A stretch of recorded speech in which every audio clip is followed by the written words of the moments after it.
This year, to mark the centenary of the landing at Gallipoli and the birth of the Anzac spirit, Swansea High was lucky enough to send 4 students and a teacher to Gallipoli to share the celebrations. This story was written by one of the 4 students, Emma Borcher, as her application for the trip.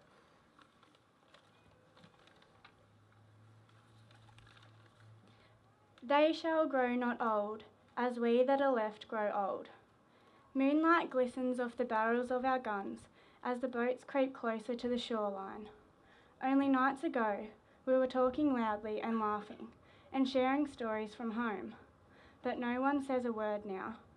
The only thing that breaks the silence is the ocean lightly knocking on the sides of our boats.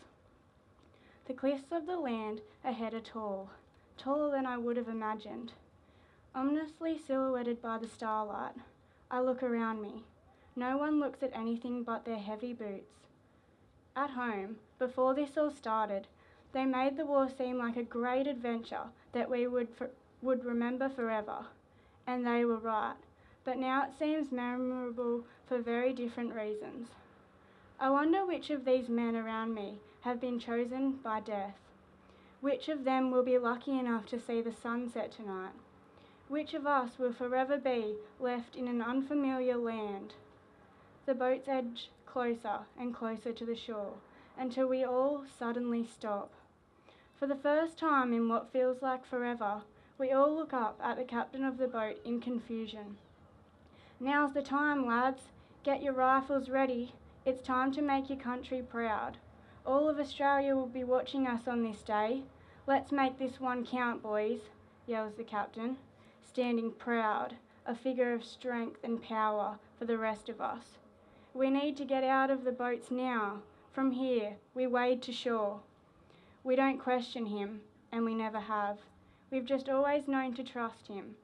Slowly, all the soldiers slip off the side of the boats and into the sea, those heavy leather boots growing in weight as they fill with Turkish water. With our packs and rifles slung over our backs, we make the journey to shore, always on the lookout above for any life-threatening signs of danger. Age shall not weary them, nor the years condemn. We all start rising in the water as we get closer to land, our feet losing the resistance against the sea. I can now see the faint outline of men on shore. I look around and I can see the uncertainty on the faces of everyone around me. I can feel it within myself too. My feet nearly reach the shoreline, but I pause, mainly because I know I should wait for the captain's order, but also because I'm scared to go on. If I don't make it through, will I still make a difference? For Australia, yells the captain at the top of his lungs, prompting every soldier on the beach to run as fast as they can to the cliffs, giving out a yell as they move forward. I join in, I run with them. These are my brothers, and I will fight with them for freedom. And in a matter of a few seconds, brothers all around me start to drop like flies, bullets slicing through their bodies. The yelling is different now. Instead of screams for freedom, they are screams of pain. But when you think about it, what is the real difference? Freedom comes with a heavy price. I stop yelling, but I continue running. This has suddenly become me running for my life. If I make it to the cliffs, I'll be out of their shooting range and I'll be safe. My feet move faster, the adrenaline pumping through every part of my body. My rifle still hangs from my back, swaying from side to side in accordance to my rapidly moving torso.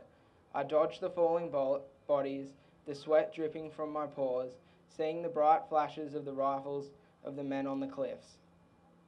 They were prepared. They knew we were coming, and there's more of them than any of us would have expected. More moans come from beneath me as I rush towards a safe point. Finally, I lower myself with a thud onto the sand at the base of the cliffs, safe from the hailing bullets. 2 men sit beside me. One holds a biblical cross tightly in his hands, closing his eyes and praying. The other doesn't do anything at all, but lay back and blankly stare at the sky. I hear a man not too far away, yelling something along the lines of, "We're on the wrong beach," but that couldn't be right, could it?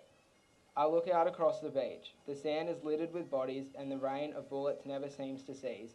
I see some of our men fighting back, looks of sadness and determination on their faces. The ocean laps against our now empty boats a slight red tinge washing around with it. Medics carefully manoeuvre around the safe zones, tending to those in need. To my left, I hear someone call for me. I whip my head around to see one of ours on the ground, looking up at me. With his hands clutched to his side, blood seeps between his fingers. "Please," he says to me quietly, "please help me." I knew if it were me, I would want someone to help me too. So I leave my safe position and crawl over to the man, and help him keep pressure on his wounds and start to drag him to one of the medics. "You're going to be okay. We're going to be okay."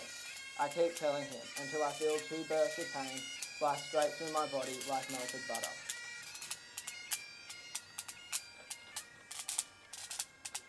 At the going down of the sun and in the morning, we will remember them. I fall next to the man I tried to save, my leg and my chest, that's where they got me. I feel the bullets lodged in my skin, and I feel the blood leaving my body. I see the men in the safe zone team up and fight back against the men above us. I see the man lying beside me. Tears roll down his cheeks as the same happens to me. I was chosen by death. I won't see the sunset tonight. I close my eyes and feel the sunlight hit my skin for the last time, the heat rushing through me. The men lying around me take their last breath, one after the other, until there's nothing left. Every one of them fighting for something bigger than us all. Remember them. Remember me. Remember the brothers that made the ultimate sacrifice. Lest we forget.